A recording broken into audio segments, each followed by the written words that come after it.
오후 시간이 됐습니다. 잠깐 기도하겠습니다. 하나님 아버지 감사합니다. 오늘도 저희들에게 은혜를 주셔서 이 한 시간 공부하게 된 것을 감사합니다. 하나님께 영광을 돌리고 주의 뜻을 따라 사는 귀한 우리 국가가 되게 해 주시옵소서. 예수님의 이름으로 기도합니다. 아멘.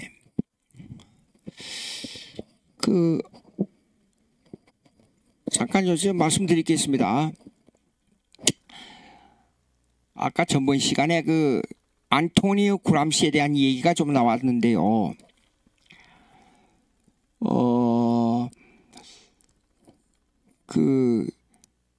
안토니아 구람시의 헤게모니 이론이 있어요. 네. 헤게모니 이론은 간단히 얘기하자면 칼 막스의 공산주의가 전 세계를 뒤덮을 것 같았는데 유럽에서 일부만 그 공산주의 이론을 받아들였다. 그걸 간접적으로 표시하는 게 좀 실패한 공산주의가 아니냐. 이제 그런 걸 간접적으로 시사하고 있는 실패한 공산주의를 간접적으로 시사하고 있는 이론이 안토니의 구람시의 헤게모니 이론이죠. 그러다 보니까 수정공산주의를 주장하게 된 거죠. 그래서 이제 어디에서 읽었는가 제가 지금 기억이 구체적으로 안 나는데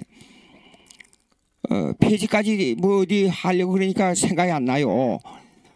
근데 그러기 위해서는 수정공산주의를 해야 된다는 것을 시사하고 있어요. 그래서 어떤 분이 그걸 자세히 구람시의 책을 좀 읽어보라는 추천이 왔어요.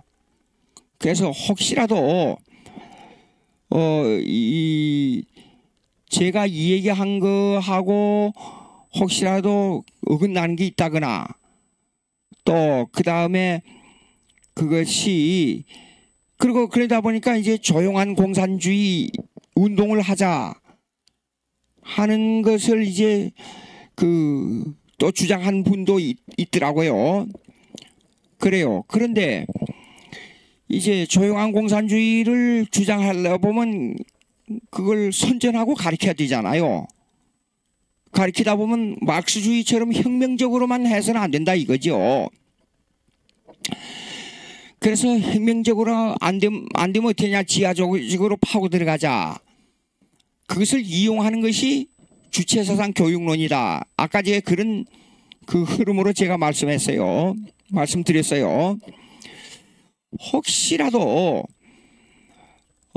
추천할 도서가 있으면 제가 좀 더 참조하겠어요. 그리고 이런 내용에 대해서 우리가 정확하게 알아야 되기 때문에 혹시 추천할 책이 있다거나 또 이론이 있다거나 그런데 그런 걸 있으면 좀 알아보면 백과사전에도 한번 내가 찾아보려고 그래요. 근데 전화에 나온 이 기계 그다음에 또 뭡니까 나무위키에서 나온 것은 너무나도 내용이 빈약해요. 보면 그래가지고는 안 되고 구체적으로 그 내용을 좀 유추해 내봐야 알아요. 그래서 그걸 조금 알아봤으면 좋겠다. 그래서 저도 그것이 수정할 거 있으면 수정하고 또 제가 알고 있는 것만 가지고는 또 절대라고 말할 수 없으니까 좀 여기에 추천하실 분은 구체적으로 책을 좀 추천해 주시면 좋겠어요. 그러면 가서 책을 찾아가지고 면밀하게 검토해서 구람시가 주장한 공산주의 헤게모니 이론에 대해서 왜 반발했는가, 왜 문제점이 있다고 지적했는가 하는 것을 좀 구체화했으면 좋겠다. 그리고 그걸 방법론에 들어가서 어떤 방법으로 수정공산주의를 집행해야 되는가 하는 것도 좀 알았으면 좋겠다. 좀 추천해 주시면 좋겠어요. 제가 좀 더 구체적으로 알아보려고 그럽니다. 예, 이제 이 두째 시간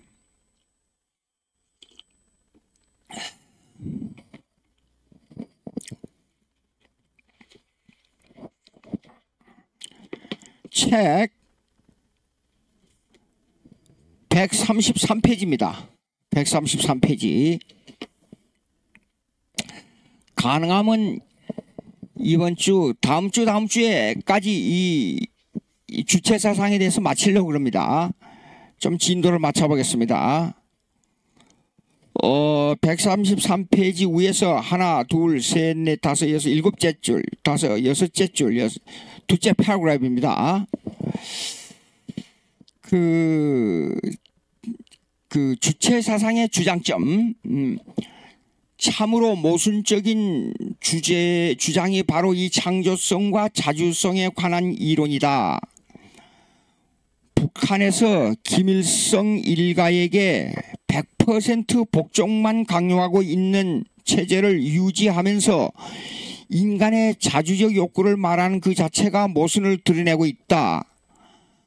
인간의 창조성은 전제가 하나님의 창조를 말하지 않고 인간의 지체에서 일어나는 창조성을 언급한다는 그 자체가 모순이다.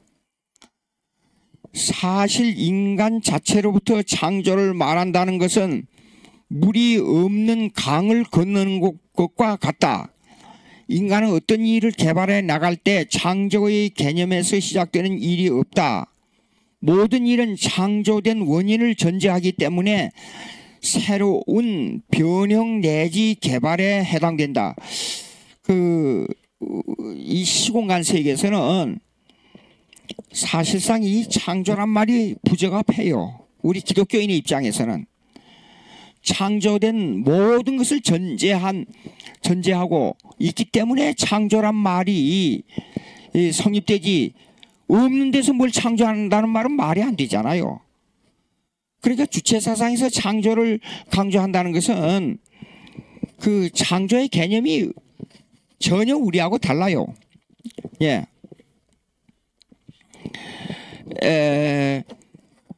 그러니까 주체사상에 가지고 그 창조를 말한다는 그 창조 그 자체가 맞지를 않아요. 예. 자, 교과서로 돌아가겠습니다. 예. 위에서 하나, 둘, 셋, 넷, 다섯째 줄 마지막 끝부분입니다. 사실 인간 자체로부터 창조를 말한다는 것은 물이 없는 강을 건너는 것 말하는 것과 같다. 인간은 어떤 일을 개발해 나갈 때 창조적 개념에서 시작되는 일이 없다. 모든 일은 창조된 원인을 전제하기 때문에 새로운 변형 내지 개발에 해당된다. 이 말은 뭐냐면 에디슨이 전기를 만들었다. 그것은 전기의 원리가 작용하고 있었기 때문에 전기를 변형시키고 그 다른 물건을 동원하고 다른 실험들을 동원해서 그걸 개발한 것이지 이 전기를 창조했다는 말은 말이 안 되지 않아요. 그러니까 이 모든 이 만물을 새로 만든다는 것은 역학을 조사해야 되잖아요. 예.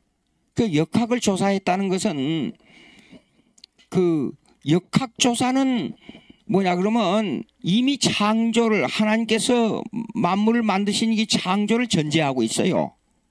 예. 전제하고 있으니까 그것을 변형시킨 것이 이게 발명이에요. 그럼 만물의 모든 원리에서 사람이 병도 있잖아요. 바이러스라거나 또 아니면 뭐 이런 것들이 전부 있잖아요. 그거 전부 그 변형이에요. 의학을 그걸 조사해 가지고 왜 병으로 옮겨졌느냐? 우리 몸으로 역학 조사하면 되잖아요. 예, 그러니까 의학에서 약을 발명한다거나 또 그걸 발명한 기술을 가지고 그 병을 낫게 하는 것은 그거는 변형의 과정이지 창조가 아니잖아요. 예, 그런 의미입니다. 그런데 이게 주체사상의 창조를 말한다는 것은 아주 애매해요.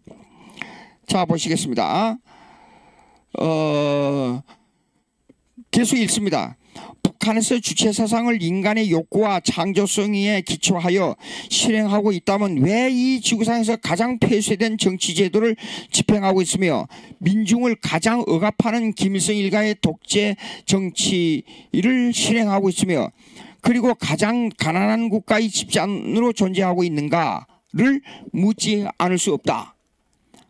현실에 맞지 않는 관념적인 이론으로 민중을 호도하여 억압정치를 통해 집권자들의 배를 채우는 일에 열을 올리고 있는 것에 불과하다.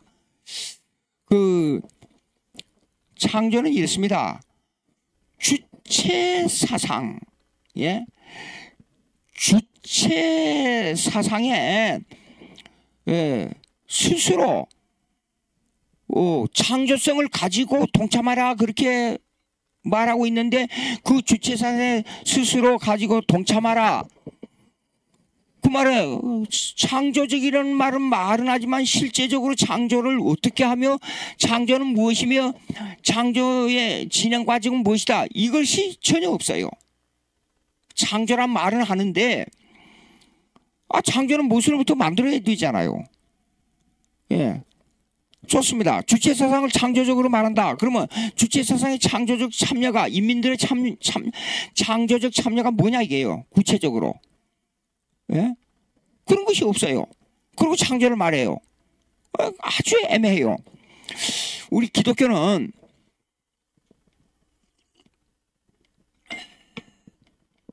신앙을 천국을 가는 데 있어서 있잖아요.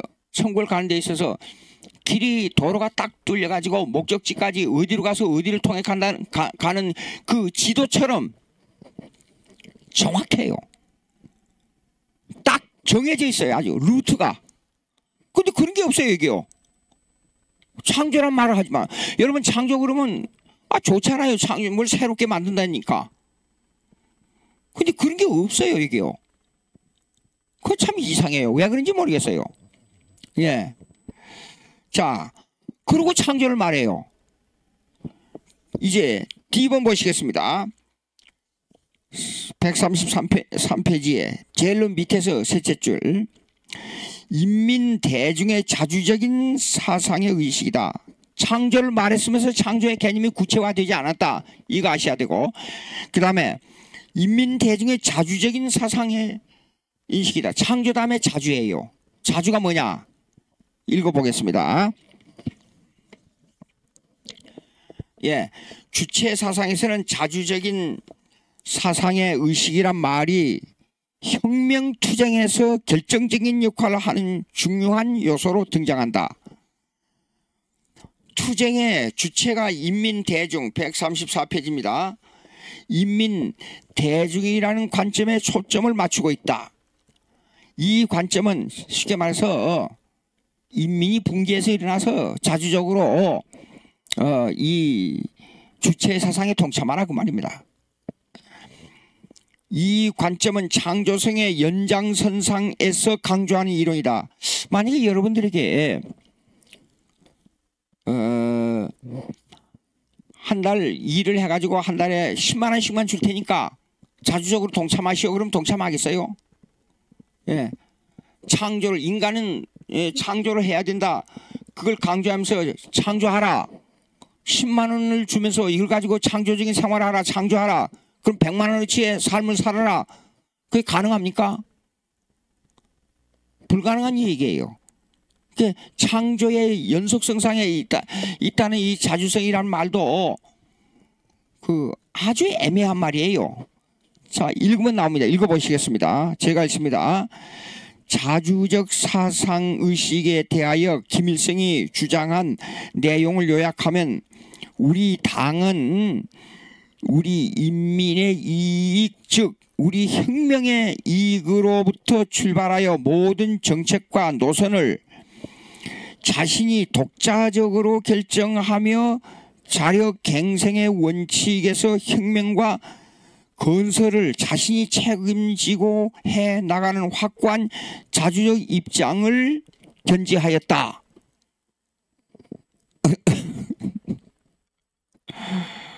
그게 무슨 이론인지 이해가 안 돼요. 아니, 북한에서 지금 국민들이 지금 걸어온 역사가 있는데 이렇게 엉뚱한 얘기를 해요. 전혀 그 국민들이 걸어온 발자취에 격에 맞지 않는 얘기를 해요. 자, 보십시오.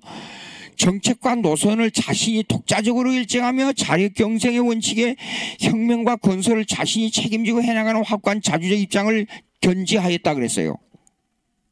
북한에서 그랬습니까? 예? 무슨 말인지 모르겠어요. 전혀 이해가 안 돼요. 북한이 겪어온 과거에요. 김일성이 완전히 통치적으로 억압적으로 국민을 뭐 마음대로 죽이고 마음대로 뭡니까 국민들을 억압하고 그러고 이끌어 왔잖아요. 그런데 이걸 자주적으로 이게 전혀 맞질 않아요. 우리가 다 알고 있는.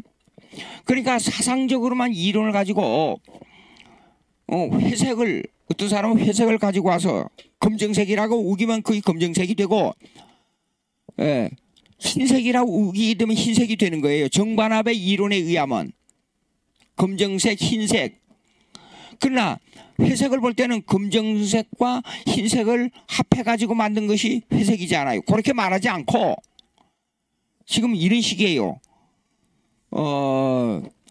흰색이 자기의 마음에 맞으면 회색을 흰색으로만 규정해버리는 거예요. 이런 식의 일방적인 이론을 김일성이 지금 주장하고 있는 거예요. 자주성을 강조하기 위해서. 자, 그 다음에 있습니다. 그 내용을 지적하면 민중이 자기의 자주적인 욕구와 이익을 옹호하며 모든 일을 자신이 책임지고 자체의 힘으로 해 나가는 것이라고 말한다. 북한에서 그렇게 했어요? 자주적으로? 자, 그 다음에 주체사상이 주장하는 자주적 입장은 다음과 같아. 그 다음에 이제 주체사상이 말하는 것 제가 원문에서 그 북한에서 나온 지난번에 여러분에게 보여드렸죠. 그 논문 거기에는 그 글씨고 그 문장의 내용이 전부 리북말로 되어 있어요. 리북말로, 북한말로 말하자면. 그리고 이 자를 리로 쓰는 글자가 나오고 완전히 북한식 한글이에요. 예. 근데 제가 이제 여기서 이제 A, B 주장을 지금 여기서 제가 읽어 드리겠습니다. 있습니다. A번. 민중의 자주적 권리와 이익을 옹호하는 말이다. 일이다.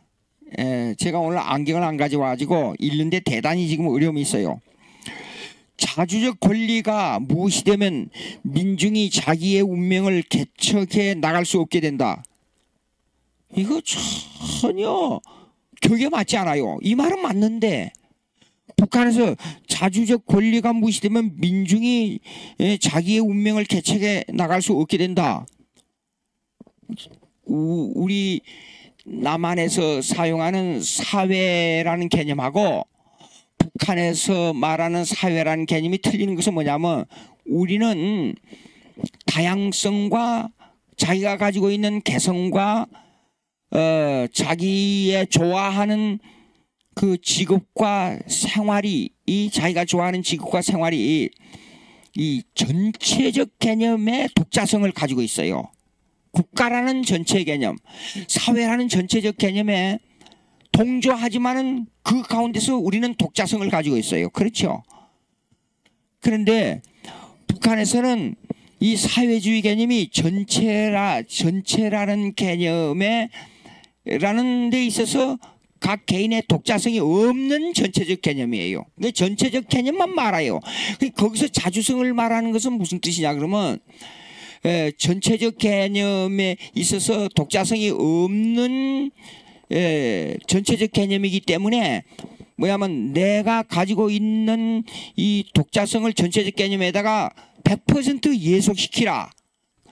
스스로 예속시키라. 그걸 자주적이다 그 말이에요. 스스로 예속시켜라. 그걸 자주적으로 말해요.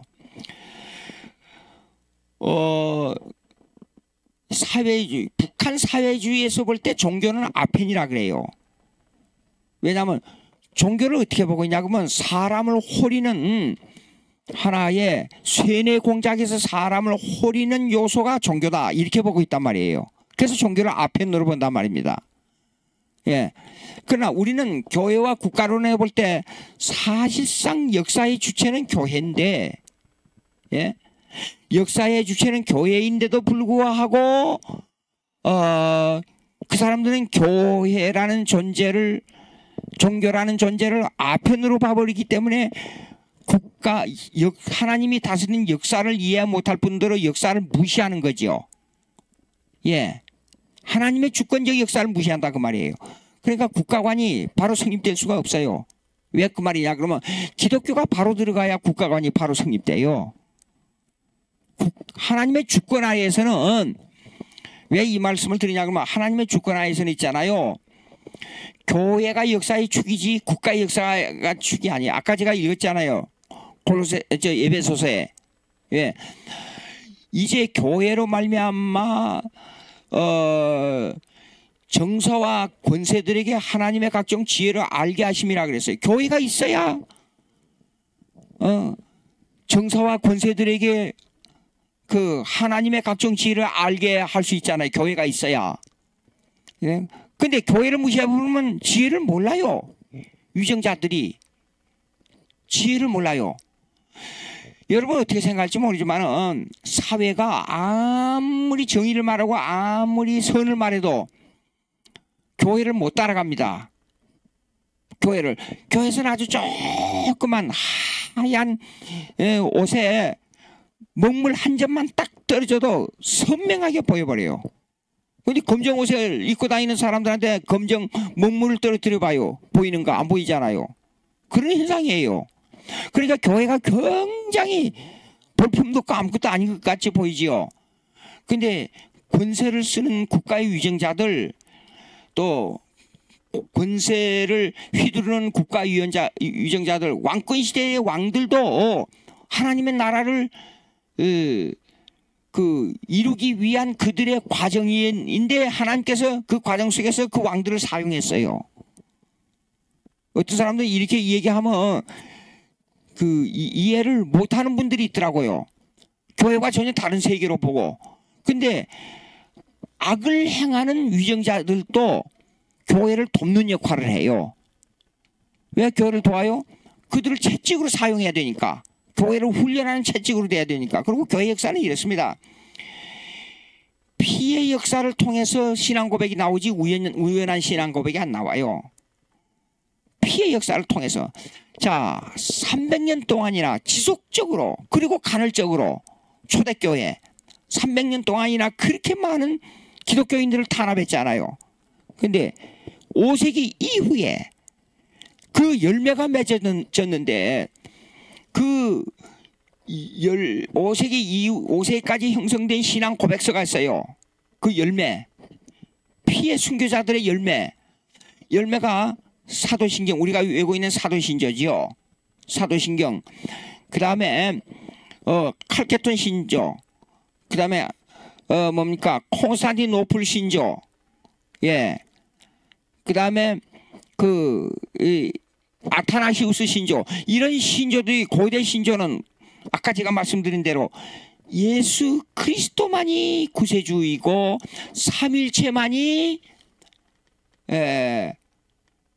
뭡니까? 참 하나님이다. 그걸 중심으로 해서 신앙 고백을 했어요. 이 사도신경, 전능하사 천지를 만드신 하나님 아버지, 그 다음에 예수 그리스도, 성령을 믿사오며, 성령은 교회를 이끄시는 하나님이잖아요. 예. 그리고 그 머리가 예수 그리스도고, 그 다음에 그 성전에서 거주하시는 분이 누구예요? 예수님이에요. 그러니까 교회론적 삼일체를 말하면, 교회론적 삼일체를 에베소서 2장 3장에 나와요. 그러면 그 교회론적 삼일체가 뭐냐면, 구약에는 하나님이 계시는 곳이 어디였죠? 성전입니다. 그러니까 신약에 와서는 성전이 우리 마음이잖아요. 우리 심령. 그러니까 우리 심령 속에 그 하나님의 거주자가 돼야 돼요. 예. 그 다음에 이 조직으로 볼 때 하나님이 머리라 하지 않고 예수님을 머리라 그랬지요. 조직으로 볼 때는 예수님의 머리고 우리 손발, 다리 뭐 각 기관이 있잖아요.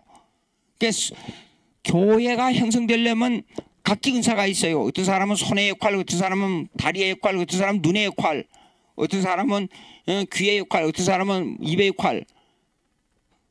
그 교인들이 각자에 가서 직분을 보게 되면 다 똑같은 은사를 가지고 똑같은 일을 하지 않잖아요. 다 다르게 일하잖아요. 그런 역사가 있어요. 예. 그래서 교회 조직으로 볼 때는 예수님이 머리고, 우리 지체들, 우리 성도들은 지체가 돼요. 그 다음에 성령으로 볼 때는 성령은 이걸 활성화시키는 하나님이에요. 일하게 하시는 하나님. 그 성령이 하시는 거예요. 여러분 처음 예수 믿을 때 제가 교회 가고 싶어서 막 미쳐요. 예. 지금도 교회 안 가면 어떻게 되겠어요? 생각을 해보세요. 예. 그러니까 어떤 성도가 그러더라고요. 주일날 좀 빠졌더니, 몇 주 빠졌더니, 마음이 도대체 불안해서 못 살겠다 그러더라고요. 예. 그건 성령의 역사입니다. 예. 이렇게 교회론적으로 보는 삼일체 하나님이 있다면, 이렇게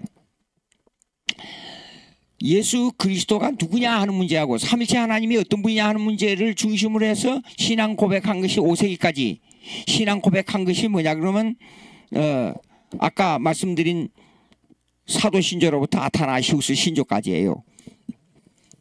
자, 근데 종교개혁이 일어나기 전까지 14세기부터 16세기에 엄청난 사람을 많이 죽었어요. 14세기에 그 어느 때부터 하면 어느 때부터냐 그러면 가장 그전에도 많이 물론 여러 가지 사람들이 많이 죽었지요.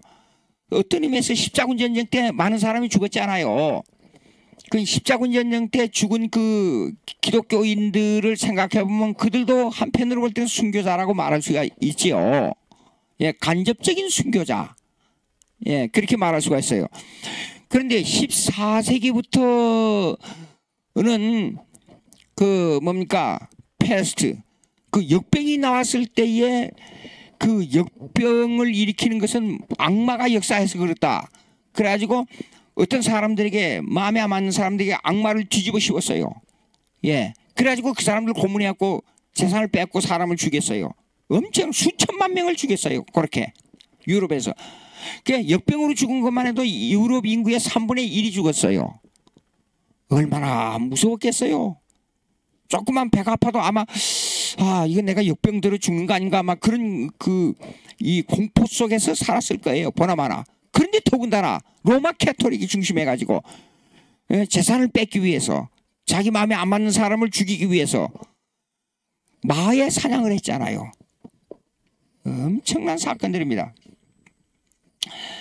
자, 그렇게 해서 이 타락의 극치를 이뤘어요. 로마 캐토릭이 정부와 짜고. 그러면 그런 그 피를 흘림으로 말미암아 종교개혁 신조가 나왔어요. 종교개혁 신조가 제네바 교리서, 프랑스 신조, 그 다음에 벨직 신앙고백, 그 다음에 스칼랜드 신앙고백, 하이델버그 신앙고백, 셀베트 신앙고백, 워스민스터 신앙고백. 이 워스민스터 신앙고백은 이 전 신앙고백들을 다 모아가지고 합성화시킨 거예요. 워스민스터 신앙고백은. 워스민스터 신앙고백에 33문밖에 안 돼요. 근데 미국에서 남북전쟁이 일어났을 때 남쪽 장로교회하고 북쪽 장로교회가 합하는 조건으로 35개의 신앙 고백서를 만들었어요. 성교와 성령론을 첨가해가지고. 근데 나중에 이것이 겹치는 부분이 있다 해가지고 다시 33조로 돌아온 역사가 있어요. 예. 그래서 33문밖에 안 되니까 조그마한 책자예요. 근데 보면 성경에 대한 모든 빼대가 다 들어있어요. 그 속에. 자, 이게 무슨 말씀이에요? 역사는 교회 중심이다 그 말이에요. 그 교회 중심의 그 이론은 뭐냐 그러면 이념이 뭐냐 그러면 이념이죠. 이념이 신앙 고백이에요. 그럼 신앙 고백이 뭐냐? 성경의 빼대를 만들어서 우리에게 쉽게 이해하도록 가르쳐 준 거예요. 성경이 얼마나 양이 많고 복잡하고 얼마나 세심합니까? 에베소서에 나온 대로 말씀해 깊고 넓고 엄청 깊고 넓고 방대한 것이 하나님의 신비예요. 근데 그것이 성경에 기록되어 있다 그 말이에요. 예.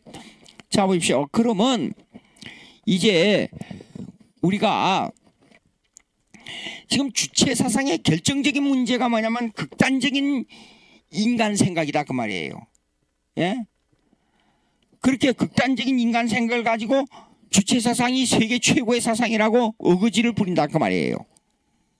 그리고 공산주의 혁명이 끝나버렸으니까 저변으로 파고드는 쉽게 말해서 수정 공산주의를 주장하자 그 말이에요.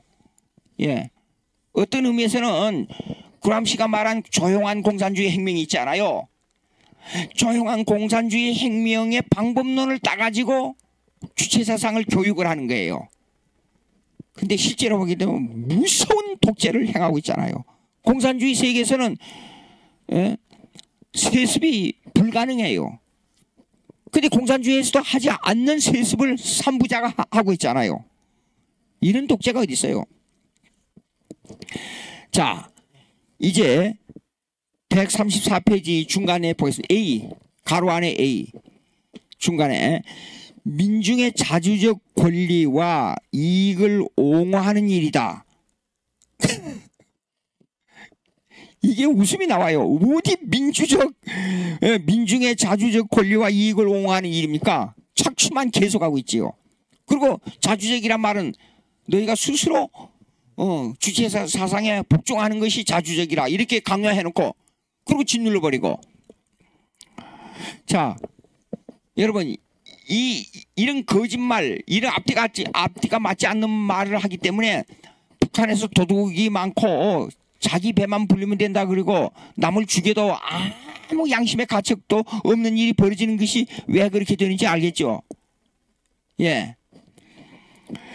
자주적 권리가 무시되면 민중이 자기의 운명을 개척해 나갈 수가 없게 된다. 이 말은 딱 떼어놓고 보면 이 말이 뭐 엄청나게 좋은 말이에요. 그렇죠? 근데 행하는 방법론에 있어서 앞뒤가 맞지 않게 틀려버리니까. 예? 그러니까 이 스스로 자율 배반이 돼버려요. 예. 자 보시겠습니다. 결국 민중은 지배계급의 노예로부터 해방을 얻을 수 없게 된다. 그러므로 사회 변혁 운동을 옳게 발전시킬 수가 없다. 엄청나게 사람을 유혹하는 말이에요. 근데 행하는 일이 있어서는 이래요. 김일성이하고 가까운 사람들은 철저하게 자기 이익만을 독점하고 있어요. 예? 자, 그 다음에 B번 보시겠습니다. 자력 경생이다. 세상에서 가장 힘이 있는 존재는 민중이다. 가장 힘 있는 존재가 민중. 여러분 웃음이 안 나와요? 그렇다고 자력 경생은 결코 연대와 지원을 거절하는 이론이 아니다. 예. 이 말은 뒤에 사회주의 공동체를 배경으로 하고 있습니다. 민중은 어디까지나 연대와 지원을 환영하지만 그것이 주인을 대신할 수 없다. 어떤 사회에 있어서나 그 나라 민중이 자력 경생하는 자세를 가져야 함이 원칙이다. 이 말을 보게 되면 굉장히 중요한 말이에요. 그런데 보십시다. 완전한 자력 경생이 있어요? 없습니다. 불가능해요. 봅시다. 인간 자체 한 사람을 딱 떼놓고 보자고요. 부모로부터 태어났어요. 태어나면 한동안 젖을 먹고 한동안 완전히 100% 부모의 도움이 있어야 성장할 수 있어요. 먹여주는 것도 잠자는 것도 입는 것도 그냥 놔놓고 내버려둬요. 그럼 자력경생으로 자랍니까? 안 되잖아요. 이게 그러니까 이것을요 자력경생을 이렇게 말하지만은 이 이 사회 구성 요소를 규정하는 데 있어서 틀렸어요. 사회 구성 요소는 자력 경생이 한정적으로 맞는 말이에요. 한정적으로. 그렇죠? 한정적으로. 내가 어느 직장 이제 대학 졸업하고 직장 얻었어요. 그럴 때는 자기가 자기를 개발해야 되니까 자력 경생이 아주 중요한 말이에요. 자력 경생해야 된다는 것이 아주 중요한 이념으로 작용해요. 예. 그렇잖아요. 그런데 그런 이 자력 경생을 이렇게 도매금으로 그냥 뭉쳐가지고 그냥 일방적으로 철학적인 관념에서만 얘기해서는 자력 경생이란 말이 국민들이 이해하는 데는 아주 어려운 얘기예요. 근데 이걸 이렇게 말하고 있어요. 자, 그러면 첫째가 뭡니까? 자주적 권리 이익을 옹호하는 말이다 하고, 그 다음 두 번째요, 자력 경생에 대한 문제예요. 자주적 첫째, 그 다음에 자력 경생 두 번째예요. 자, 그러면 이제 그 다음에 134페이지 밑에서 둘째 줄 보겠습니다. 자주적 권리를 옹호하고 자력으로 경생하는 일은 다같이 자주성을 구현하는 일이며 남에게 의지하거나 기대하지 않고 자기 힘으로 개척하는 것을 의미한다.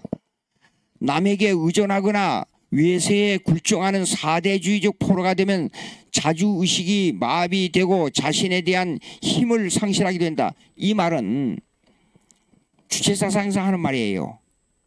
예. 그런데 이것은 뭐냐 그러면 A와 134페이지 중간에 A와 B를 설명하는 내용입니다. 예. 이 설명하는 내용이 조금 있으면 제가 비평할 때 나옵니다.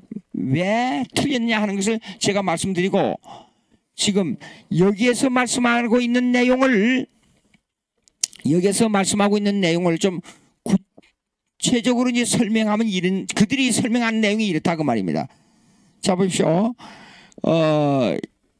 여기 이 A, B에 있어서 여러분이 이런 게 있습니다. 그 밑에 인용구 보십시오. 인용구에 김일성 저작전집 27권이라고 나오지요. 근데 사실 얘기 들으면 김일성이 저작전집이 아니고 옆에서 만들어준 겁니다. 이거요. 근데 김일성이를 위대한 사람으로 띄우기 위해서 이렇게 그들이 논문을 이렇게 써가지고 온 것을 제가 입수를 했어요.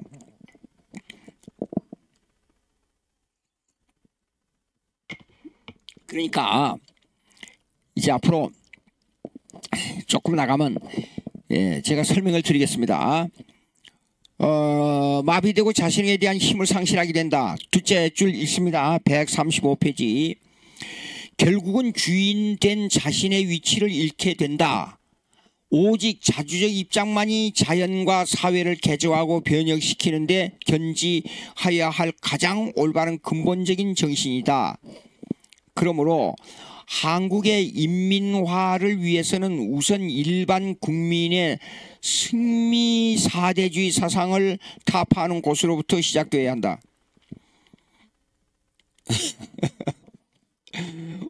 웃음이 안 나올 수가 없어요. 우리가 그 미국의 지배를 받는 우리가 사대주의 사상에 지금 물들어 있습니까? 도리어 소련과 중국의 사대주의 사상이 가장 깃들어 있는 곳이 어디입니까? 북한 아닙니까? 6.25 사변 때 완전히 소련을 의지하고 남침을 감행했잖아요. 근데 미국이 관여해가지고 성공을 못했잖아요. 통일을, 적화 통일을 성공 못했어요. 예? 왜 그때 당시에 역사를 보면 이렇더라고요.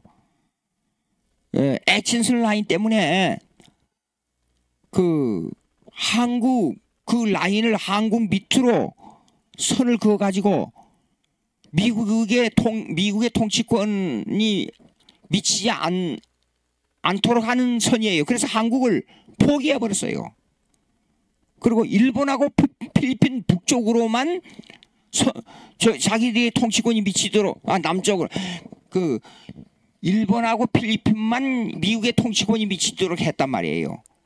근데 6.25 사변이 일어나놓고 보니까 기독교인들 때문에, 또 더 나아가서 막상 대륙을 이 동남아에서 대륙을 가는 발판이 대한민국이란 걸 알았단 말이에요.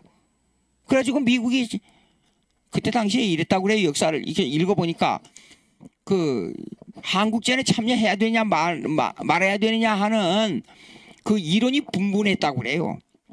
근데 결국은 미국이 참여하죠. 미국이 참여하니까 소련하고 미국하고, 그때 당시에 소련이나 중국은 핵이 없었고 미국은 핵을 가지고 있었고, 또 그 보니까 미국하고 소련하고 밀약이 돼 있었답니다. 뭐냐면 그 어느 곳이든지 남한하고 북한하고는 그 침범하지 않고 공동 관리를 한다는 것이 밀약이 돼 있었대요. 근데 북한에서 침입해 줬는데 무기를 어디서 대줬어요? 소련에서 대줬어요. 그러니까 자기 입장이 난처하니까 발을 싹 빼버린 거예요. 발을 빼버리고 나니까 김일성이가 얼마나 위급했는지 중공에다가 쉽게 말해서 이 에멀전시를 건 거예요. 에멀전시 뭡니까? 이 급하게 도와달라고 애청을 한 거예요. 그래서 중국이 무기도 없는데 무기 있는 걸 다 동원하고, 그 다음에 뭡니까? 2차 대전이 끝나고 중국이 지금 얼마나 형편이 어려운데, 그러니까 사람을 인해서 목총을 들고, 많은 군인들이 목총을 들고 참여했다는 거예요. 이 수십만의 인해 전술을 사용해서 남한으로 밀고 내려온 거 아닙니까? 예. 자, 그러면 진짜 사대주의 사상을 가진 자가 누구예요? 김일성이에요. 예. 그럼에도 불구하고, 그리고 미국이라는 나라는 이래요. 보면 무엇인지 합당한 명분이 있어야 행동으로 옮기는 나라예요. 그걸 우리가 알아야 돼요. 미국의 사대주의, 요즘 어떤 젊은이, 내가 이제 한 얘기 하겠어요. 전철을 타고 이제 한참 가고 있었어요. 근데 그때 좀 약간 좀 졸려가지고 이렇게 이제 꾸벅꾸벅 하고 있었어요. 근데 뭔 소리가 들려요. 보니까 젊은 애가 미군 반대 운동 뭡니까 피켓을 들고 와서 그 미국의 집에서 벗어나자는 운동을 하도록 막 소리를 내고 있더라고요. 그 내가 열이 나서 이리 좀 오라고 그래서 그 자기를 도와주는 말을 할 줄 알고 부르륵 하고 막 오는 거예요. 이봐 학생, 이 운동이 나중에 다 알려져가고 미국 백악관 정보부를 통해서 들어가. 뭐 하고 있는지 알고 있어 지금? 제가 똑똑히 알고 해. 미국이 어떤 나라인 줄 알아? 그냥 주춤하더라고요. 예, 미국이 망하고 있죠. 이봐, 망해도 미국하고 우리는 같이 가야 돼. 무슨 말인지 알아? 이런 정신없는. 예, 그러니까 또 주춤해서 무슨 말을 하더라. 가만 말하지 말고 내 말 들으라고. 예. 지금 공산당이 언제 망한 줄 알아? 언제 망해? 그러면 미국이 우리를 도와주지 않으면 지금 우리 한국이 이렇게 있는 줄 알아? 6.25 사변 때 미군들이 와서 수십만이 죽었어. 예? 우리 한국의 자네 같은 부모님들이 외국에 나가서 한 1만 몇 명 죽었다고 가정해. 다른 데 가서 전쟁해가지고. 우리나라하고 그 나라하고 어떻게 되는 줄 알아? 지금 월남전에서 우리 나이 때래, 내 나이 때 있는 사람들이 제일 많이 죽었어요. 난 친구들 초등학교, 고등학교 동창생들 죽은 이름도 한 10명 알고 있어. 예?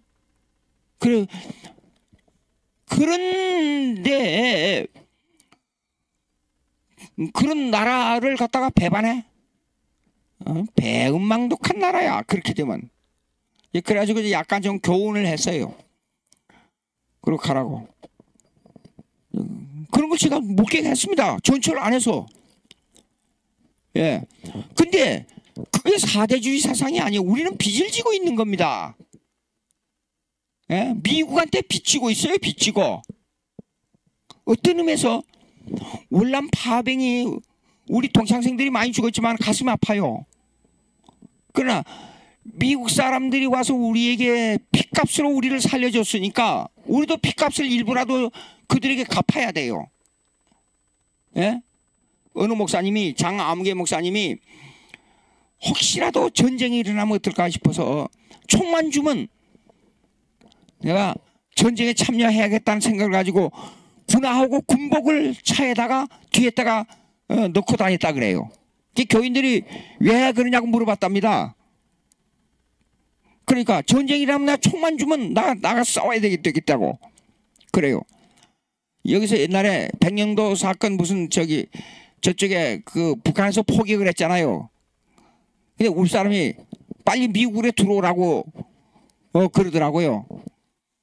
이봐 여보, 이봐요, 내가 그래도 훈련을 제대로 받고 전쟁이 뭔 줄을 알고 군대 생활을 한 사람이라.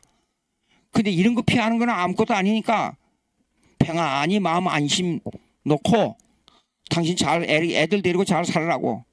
죽어도 나는 여기서 죽고 살아도 여기서 살 테니까 그렇게 하라고. 그러고 문자를 보냈어요. 지금 우리가 미군의 사대주의 사상에 잡혀 있는 겁니까? 우리가 구체적으로 얘기하자고요. 예? 실제적으로 얘기하자고요. 전쟁을 모르는 시대에 애들이 너무 공상적으로 얘기를 해요. 전쟁이란 것은 얼마나 비참한 줄 알아요? 월남에 있을 때 저는 전투를 월남에서 전투하는 사람이 아니었어요. 예, 그 공군에 있었기 때문에 좀 얼마 수송해주고 와버리고 그걸 끝났어요. 그런데 아니 홍성을 하고 제가 고등학교 동창을 만났어요. 기지에서. 그러면서 뭐냐 그러면 아이고 나 저기 한 달 후에 이제 한국으로 귀국한다 그래요. 그리고 아마 내일이나 모레 비상이 걸릴지 모른다고. 예. 그런데 그날 마지막 전투에 나가서 죽었어요. 언제 며칠 날 부산항에 도착한다고 부모님한테 편지를 보냈는데 편지를 받고 부산항에 나갔네. 어머니가. 아들이 안 돌아오고 나중에 그의 화장해가지고 이게 온 거예요. 그 자리에서 그걸 받아보고 그냥 완전히 기절해 쓰러져 버려요. 참 눈으로 볼 수가 없어요. 볼 수가 없어요. 눈 뜨고 못 봐요. 예. 그러니까 우리는 전쟁이 일어나면 안 돼요. 우리가 절대 미국의 사대주의 사상이 아닙니다. 예. 실제적으로 얘기하자고요. 그리고 우리가 가난하고 어려울 때 교회를 통해서 우리를 도와준 것이 얼마예요? 그것만 해도. 근데 그들이 와서 피를 뿌린 것이 얼마예요? 전쟁이 뭔지를 모르기 때문에 이런 말을 함부로 하는 거예요. 너무 쉽게 말하면 안 돼요. 자, 그 다음 보시겠습니다. 그러면 이게 35페이지입니까? 35페이지 위에서 하나 둘 셋 넷째 줄 다섯째 줄 첫째 줄 읽었습니다. 그러므로 한국의 인민화를 위해서는 우선 일반 국민의 승리 사대주의 사상을 타파하는 곳으로부터 시작돼야 한다. 이런 엉터리 같은 말을 했잖아요. 읽습니다. 사대주의와 민중의 자주성은 물과 기름 모양으로 섞이지 않는다. 이거 어떤 의미에서요? 약간의 구람시의 이론하고 좀 통하는 면이 있어요. 구람시는 지배 계급과 민중의 계급 이걸 자꾸만 나누려고 그랬잖아요. 자, 사대주의와 민중의 자주성 물과 기름 모양으로 섞이지 않는다. 예? 자, 보십시오. 철저한 자주성은 근로 대중을 의식화하는 데 있어서 최우선 조건으로 생각해야 된다. 예? 그러니까 완전히 인민 대중만을 생각하는 것 같아요. 예? 왕권 시대나 전체주의 사상으로부터 반동을 일으키는 이 혁명 공산주의 막스주의에 있어서 이걸 대중을 의식화한다 그래요. 의식화한다는 것은요, 저변으로 파고 들어가서 쇠뇌 공작을 해야 돼요. 예? 어떤 의미에서 그람시의 주장하고 약간 통하는 면이 있어요. 예, 의식화해야 된다. 있어서 최우선 조건으로 생각한다. 자주적 입장은 무엇보다도 민중이 사회 변혁 운동에서 주인으로서의 권리를 행사하게 하는 입장이다. 하하, 민중이 주인이다 이게요. 민중신하고 통해요. 해방신하고 통해요. 근데 아까 다른 점을 얘기했죠. 해방신학이나 민중신학은 자신들이 주인이 돼가지고 구조학을 깨자, 정부에 대항하자, 기업인들에게 대항하자는 게 개념이에요. 대항해서 그걸 깨버리고 우리가 주인이 되자. 근데 이 말만 하면 서로 통하는데, 민중신학이나 주체사상 통하는데 실제로 과정을 보면 달라요. 주체사상에. 예, 그래 놓고 그 민중을 가장 생각을 많이 하고 선구자가, 민중에 대한 선구자가 누구냐 할 때, 민중신학이나 해방신학은 누구냐 할 때 그거는 그 주체자가 없어요. 근데 북한에서는 그 주체사상을 하면 주체자를 김일성으로 해가지고 그걸 예수님과 동격화시켜요. 요거에 달라요. 예. 자, 그러면 있습니다. 자주적 입장은 무엇보다도 민중이 사회 변혁 운동에서 주인으로서의 권리를 행사하게 하는 입장이다. 다시 읽었습니다. 이제 또 읽습니다. 주인은 권리를 가진다. 권리 행사를 하지 못하면 주인의 자격을 잃은 것이다. 말 좋지요. 그런데 그 저기 뭡니까? 그 주의 진짜 주체사상의 창시자가 누구고 주체사상의 주인이 누구냐? 김일성이를 말해놓고 이런 모순을 말하고 있어요. 김일성이가 주체사상의 최고의 인류 역사에서 가장 위대한 주체사상자다 이렇게 말한단 말이에요. 그래놓고 이것도 여기는 주인이라고 한다. 그러니까 자주란 창조라는 말은 김일성에게 무조건 복종하라 그 말이에요. 자주적으로 복종하고 창조적으로 복종하라.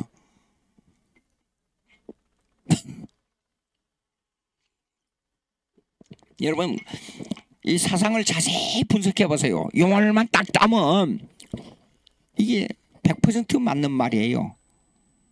근데 전체적인 개념으로 보자고요. 이 인민이 주인입니까? 주체사상이 주인이에요? 아니에요. 처음에 나올 때는 주체사상의 주인이 김일성이잖아요. 김일성이가 역사적으로 주체사상을 발휘하고 말하고 창조하고 정치도 여기에 이 이념에서 항한 자로서 인민을 가장 사랑해서 주체사상을 가지고 인민에게 다가갔다. 예수님이 사랑을 가지고 인민에게 다가갔다 그래요. 그러나 우리가 알아야 될 게 있어요. 예수님의 사랑의 개념은 인민을 향한 동정의 개념이 아니에요. 예수님의 사랑의 개념은 공의를 동반한 개념이에요. 법에 의한 개념이에요. 법이 뭡니까? 십계명이에요. 그러니까 십계명 1계명부터 4계명 보세요. 하나님을 사랑하라. 목숨을 다하여. 5계명부터 10계명까지 이웃을 내 몸과 같이 사랑하라. 사랑의 개념인데 목숨을 다하여 사랑하는 거하고 내 이웃을 내 몸과 같이 사랑하는 개념하고 차이가 있잖아요. 그런데 이 10계명의 개념이 맨 처음에 이 어디서부터 발현됐는가를 봐야 돼. 하나님과 인간 사이에 창조주와 피조물 간의 사이예요. 그 선을 긋는 것이 십계명이에요. 근데 맨 처음에는 십계명으로 나타나지 않고 행위 언약으로 나타났어요. 아담과 하나님과의 언약을 맺었어요. 왜 언약이냐 그러면 말로 맺은 계약이니까. 그러나 이거는 하나님의 주권적인 언약이지 인간의 동의를 구하는 언약이 아니에요. 쉽게 말해서 부모와 자식 간의 언약하고 비슷해요. 어린애를 낳았어요. 조건 없이 먹여주고 입혀주고 교육시켜주고 잘 키워주는 것이 부모의 의무예요. 이 의무는 약속이 거기에 포함되어 있어요. 부모가 애를 키워주고 사랑해주고 도와주고 잘못할 때 책망하고 교육하고 그것이 약속이 되어 있어요. 이미 아무 도장 찍은 것도 없어요. 계약서를 작성한 것도 없어요. 그러니까 하나님의 주권적 의미에서의 언약이에요. 그러면 하나님의 사랑은 행위 언약에 대한 공의를 포함하고 있어요. 공의. 이걸 행하느냐. 그러니까 행위 언약은 예수 지키면 살고 어기면 죽는다는 언약이에요. 지키면 살고 어기면 죽어요. 무서운 내용이 들었습니다. 사느냐 죽느냐 하는 문제예요. 예? 그런데 이 사느냐 죽느냐 하는 이 언약 속에 거기에 계명이 들어있단 말이에요. 근데 그 계명이 구체적으로 행위 언약, 아담의 언약이 구체적으로 나타나는 것이 모세 언약이에요. 십계명 언약이에요. 예. 그러니까 첫째 돌파는 1계명부터 4계명까지고 둘째 돌파는 10계명부터 5계명부터 10계명까지 모세가 두 번째 돌파를 받았지 않아요. 예. 이것이 바로 뭐냐 그러면 그러니까 10계명은 어떤 인격이 들어있냐 그러면 하나님의 인격이 들어있어요. 거기에는 예수님의 인격이 포함되어 있단 말이에요. 삼일체 하나님이니까. 예. 예수님의 인격이 포함되는데 이 예수님의 인격이 뭐냐 그러면 이 땅에 오셔서 율법을 완성했어요. 이걸 가다가 능동적 순종이라 그래요. active obedience. 능동적 순종이라 그래요. 능동적 순종. 그래서 율법을 완성했어. 내가 율법을 폐한 줄로 여기지 말라. 내가 율법을 완성하러 왔다 그랬어요. 마태복음 5장에. 예? 마태복음 5장에 보면 팔복이 나오죠. 가난한 자는 심령이 가난한 자는 애통하는 자는 온유한 자는 쭉 나오잖아요. 8가지. 그것은 그 배후에 뭐가 들어있냐 그러면 십계명이 들어있어요. 그러면 십계명을 가지고 비교를 해보자고요. 십계명을 가지고 비교를 해보면 내 자신을 갖다 비춰보면 나는 거기에서 빵점이에요. 완전히 하나도 할 수가 없어요. 그렇기 때문에 어째요? 왜 온유해져요? 미크는 아주 연약한 마음을 가지라고 말이에요. 예? 아주 연약한 마음은 십계명을 보니까 하나님의 그 엄청난 위대한 분하고 완전 거룩한 분하고 내 자신을 비교해 보니까 고개를 못 들어요. 그래서 온유해지는 거예요. 왜 애통해요?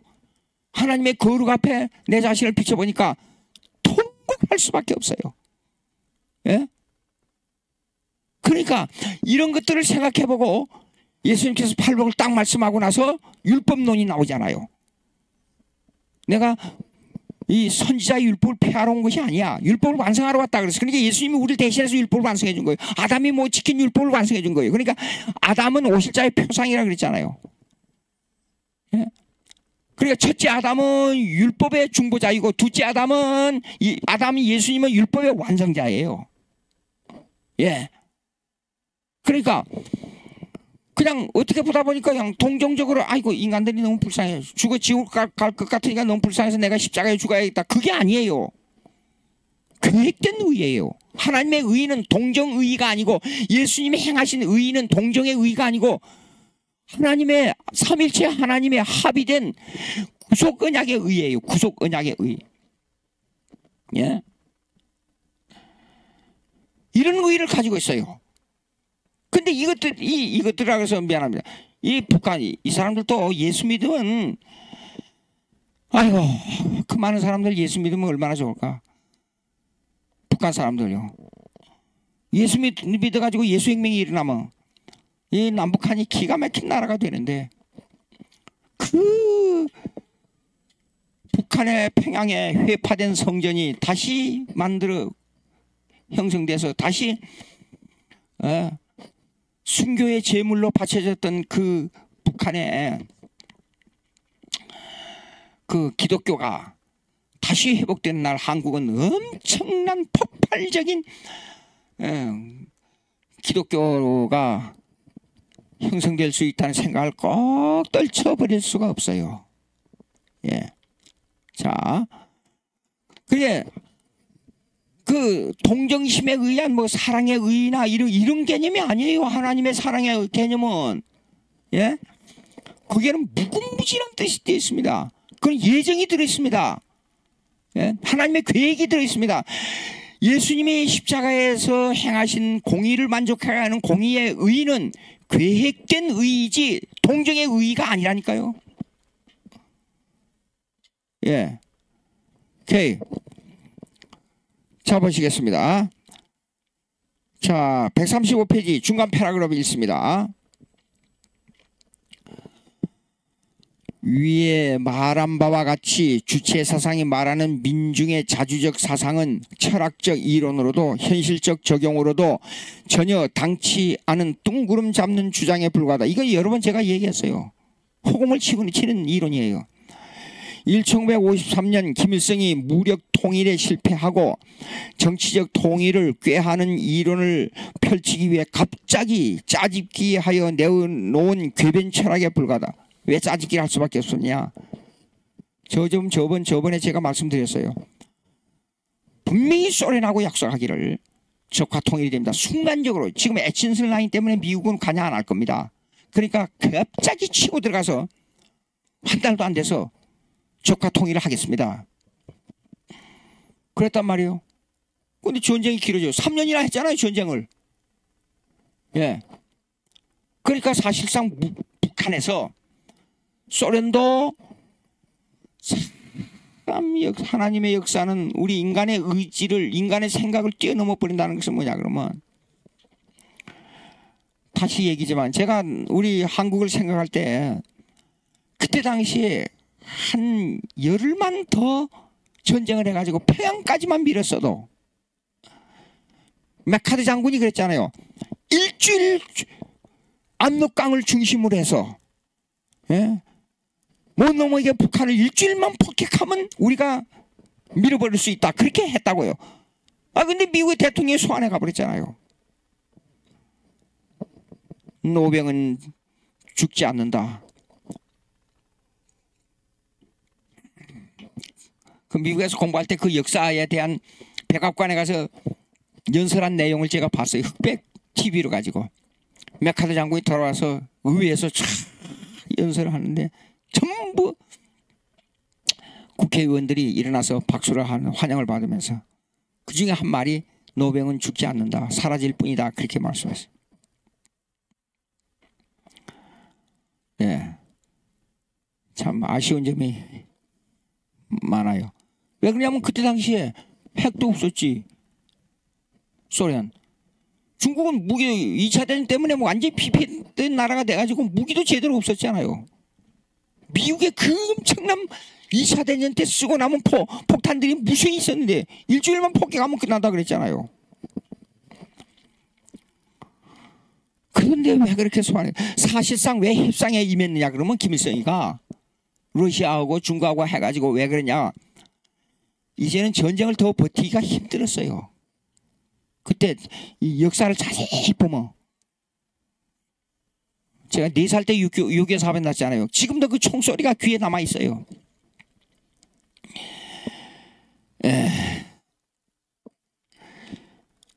자, 그런데 그때 말씀드린 거 다시 한번 반복하겠습니다.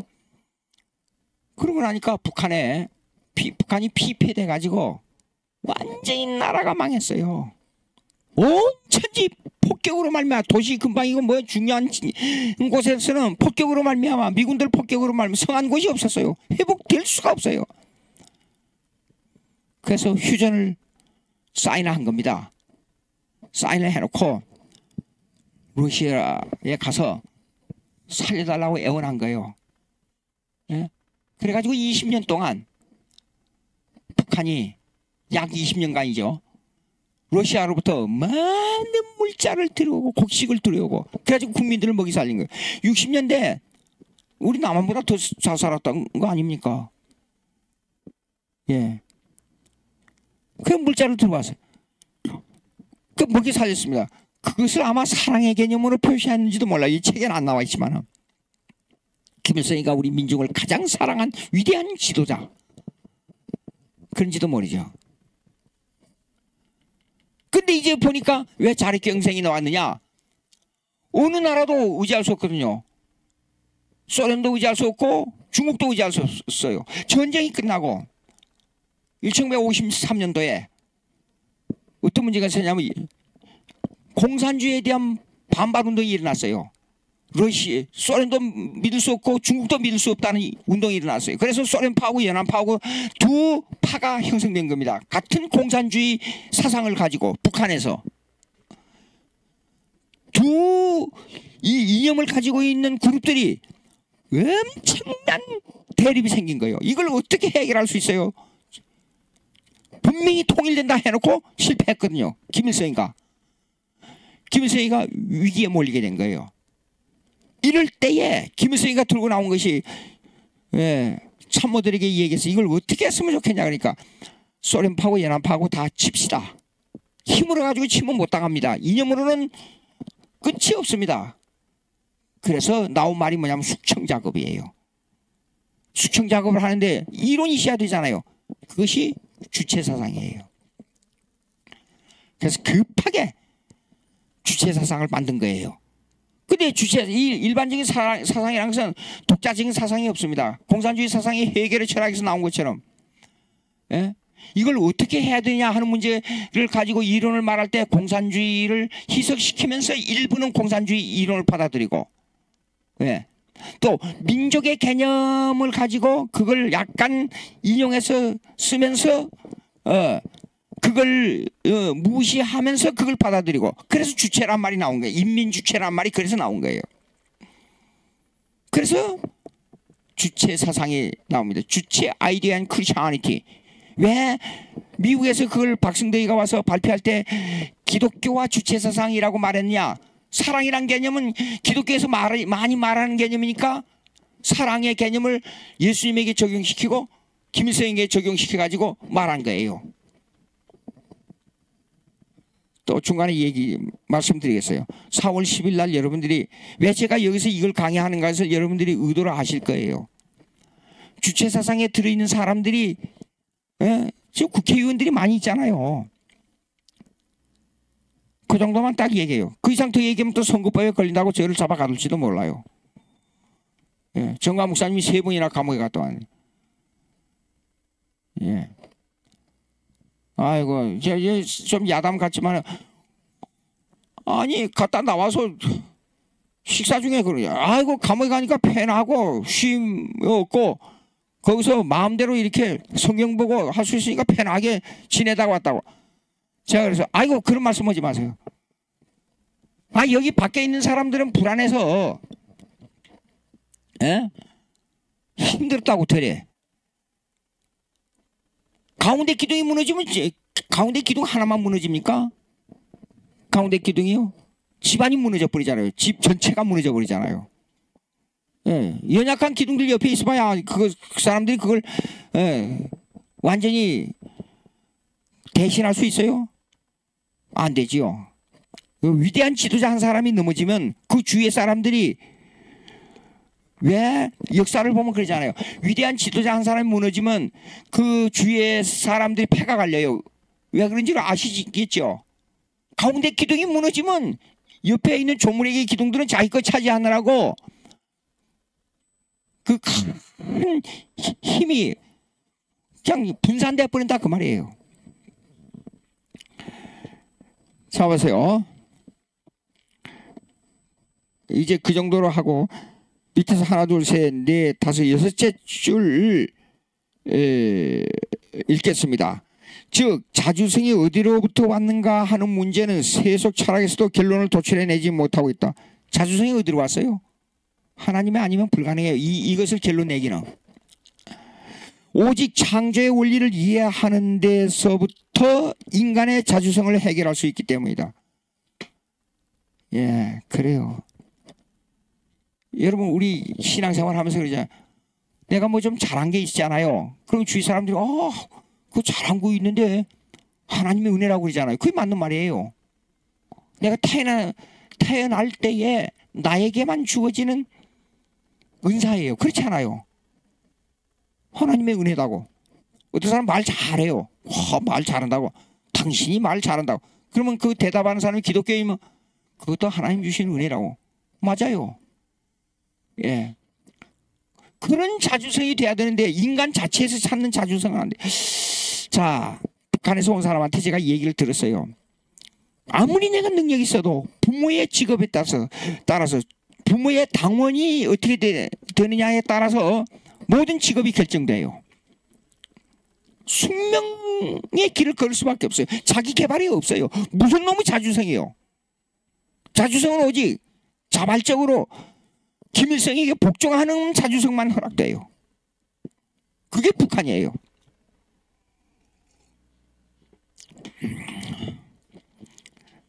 (135페이지) 밑에서 세체술.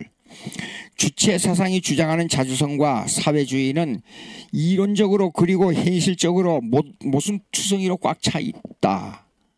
주체 사상의 주장대로 말하면 사회주의는 사실상 서로 협력하고 의지하는 동반 사상을 포함하고 있다. 예. 자, 136페이지 보시겠습니다. 반대로 자주성을 강조하면 자체적으로 모순을 드러내고 있다. 자주성 자체로 갈 때는 맞는 말이에요. 그렇잖아요. 보세요. 서로 협력하고 의지하는 동반 사상을 말하는데 왜 문제가 있냐? 설명합니다. 주체 사상이 주장하는 자주성은 서로가 협력하고 의지하는 생각을 그러면서 배제한다. 또 설명이 나옵니다. 국제 간의 다양한 외교가 국가를 유지하는 데 큰 원동력인데도 불구하고 주체 사상은 세국 정책의 외교를 강조하고 있다. 뭐예요? 우리를 보고 미국의 속국 비슷하게 말하고 있어요. 근데 그건 아니에요. 외교적 관계에서 절대로 필요합니다. 특별히 우리 기독교인 입장에서는 한미 동맹을 강조하지 않으면 안 돼요. 기독교인 입장에서는. 여러분 보십시오. 6.23이 터질 때 기독교인 목사님들이 거기에 있는 기독교인들이 있는데 살려야 됩니다 하고 편지한 사람들이 누구예요? 기독교 목사님들이에요. 백악관에다가. 참으로 중요한 얘기입니다. 예. 그 다음에 있습니다. 대한민국이 강대국과 외교를 맺는 일을 반대하면서 왜 그들은 소련과 중국에 기대어 거지처럼 동양이라 하면서 해방 후 70년을 살아왔는가? 그것도 그냥 의지하는 게 아니라 여기서는 책에는 쓸 말이 아닙니다만은 왜 거지 노릇을 어떻게 했느냐 그러면 조금이라도 중국에 붙으면 유익이 될 것 같으면 바르르 가서 중국에 아부해가지고 동양해오고 소련에 붙어서 유익이 될 것 같으면 바르르 쫓아가서 소련에 또 아부해가지고 동양 얻어오고 세계 최고의 국제 거지 나라가 북한이에요. 근데 동양을 너무 많이 주다 보니까 소련에서도 별로 실제로 달갑지 않게 생각해요.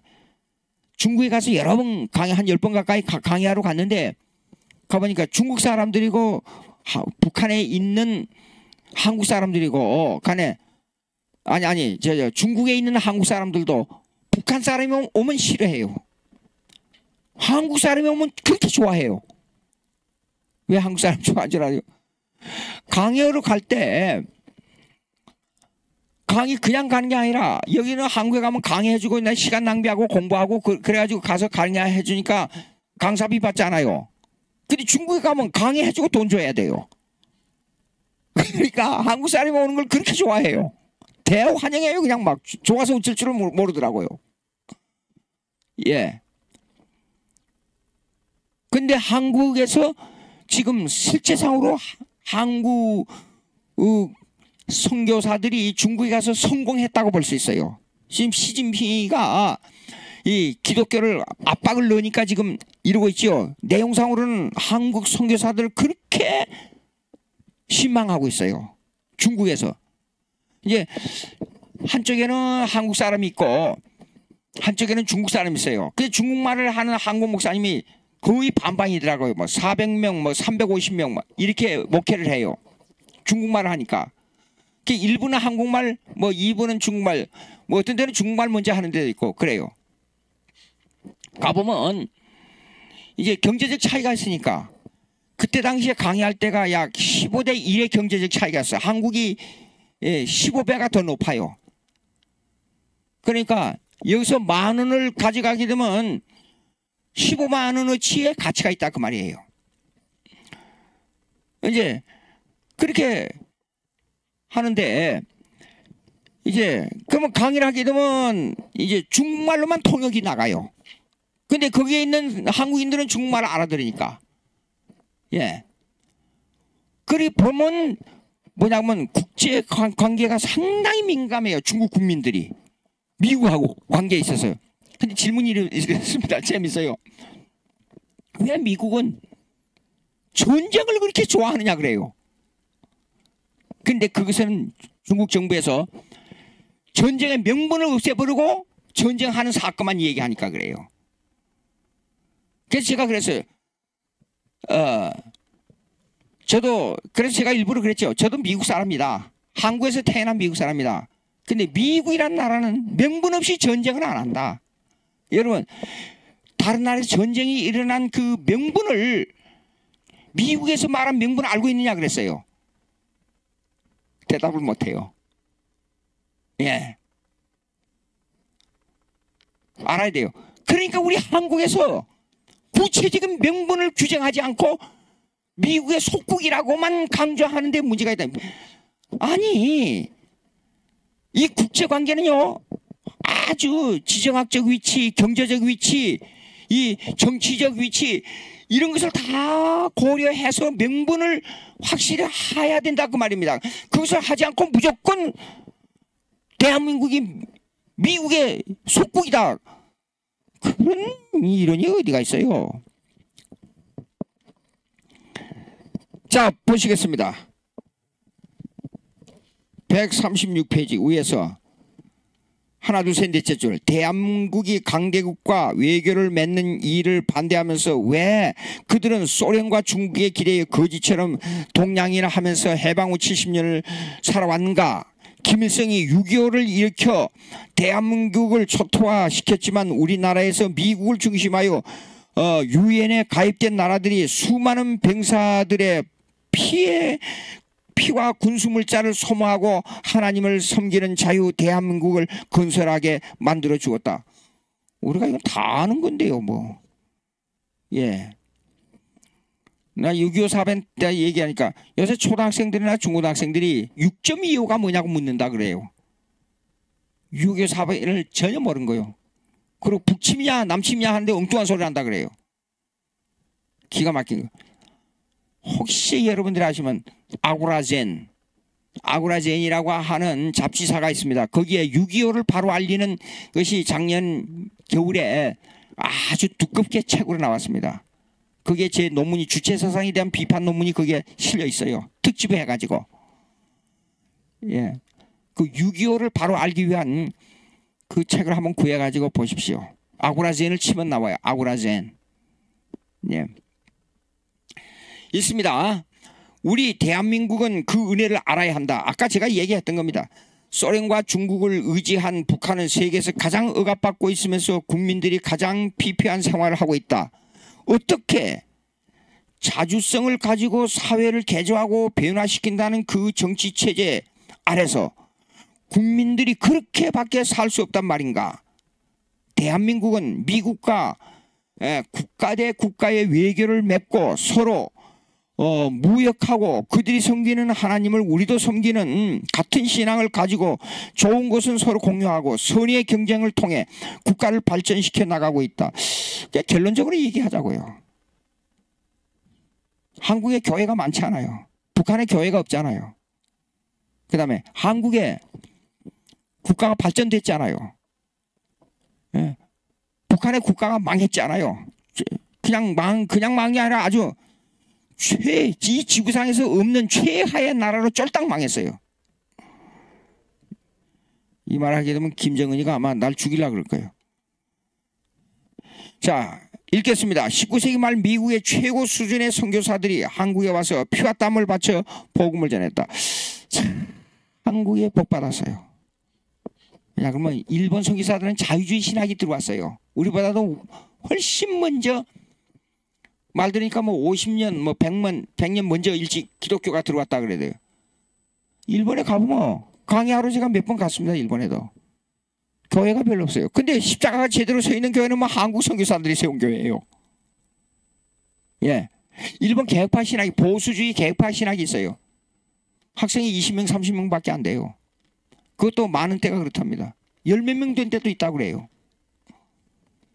예.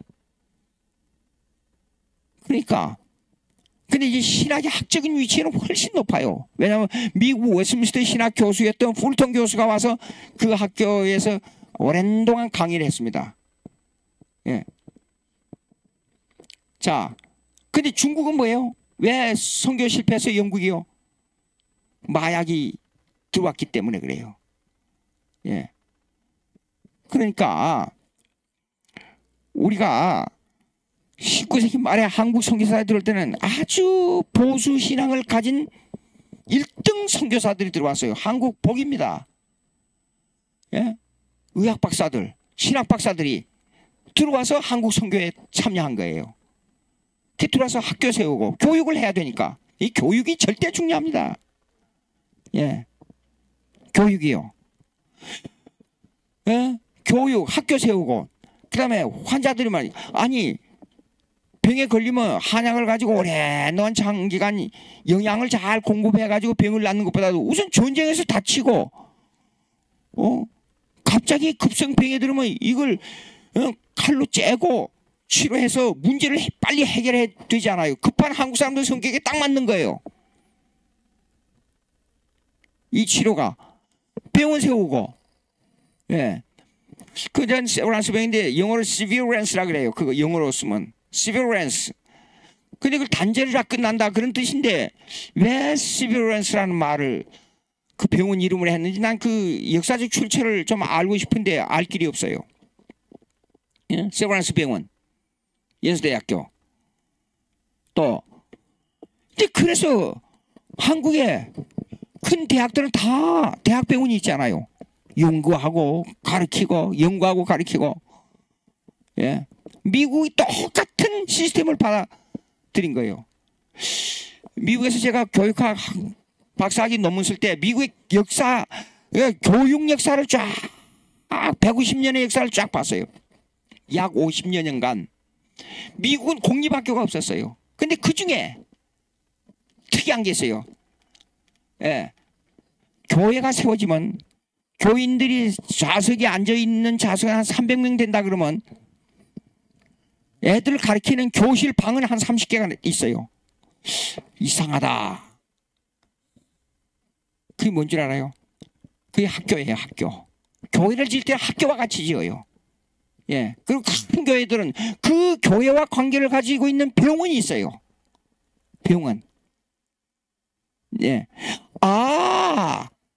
그래서 1등 선교사들, 최고급 수준의 선교사들이 와서 한국에 와서 선교할 때 교회를 짓고 병원을 지었고 함께 교회를 했구나. 그걸 알았어요.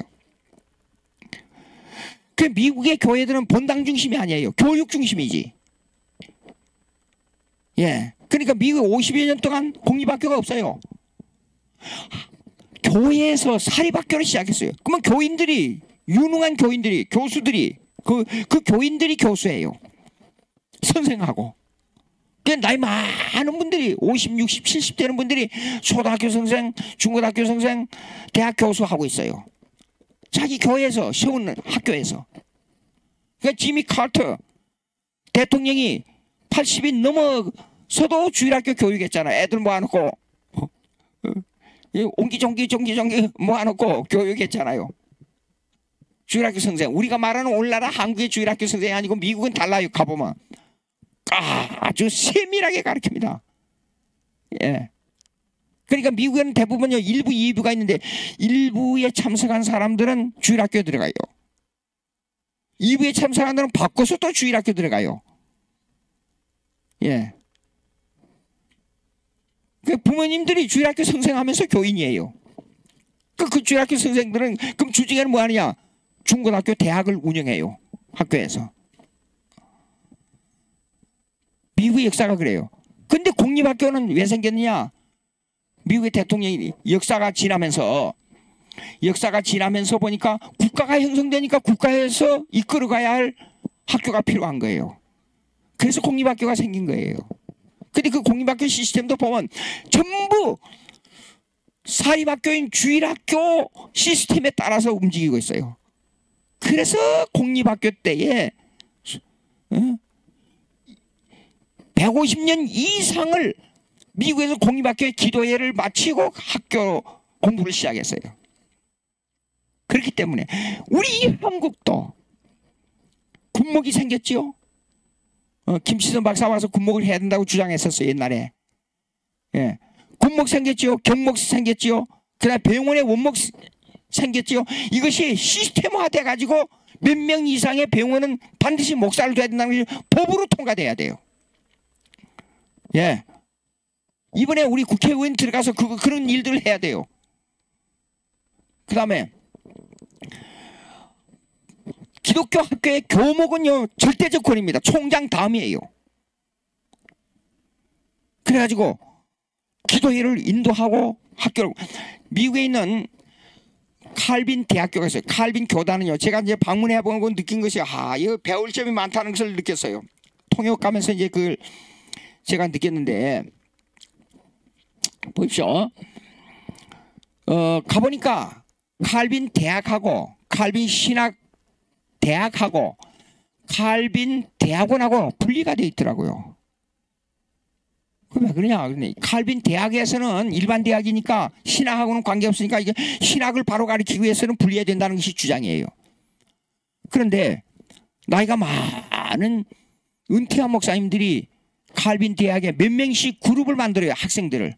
그래갖고 일주일에 한두 번씩 방문해요. 그 목사님들이. 그래갖고 모아놓고 성경교육해요. 대학생들. 거기서 유능한 학생들을 뽑아가지고 신학대학원으로 보내는 거예요. 그리고 고등학교 졸업하고 아예 사명이 젊은 애들, 20대 초반에 젊은 애들이 사명 있는 애들은 신학대학으로 보내버려요.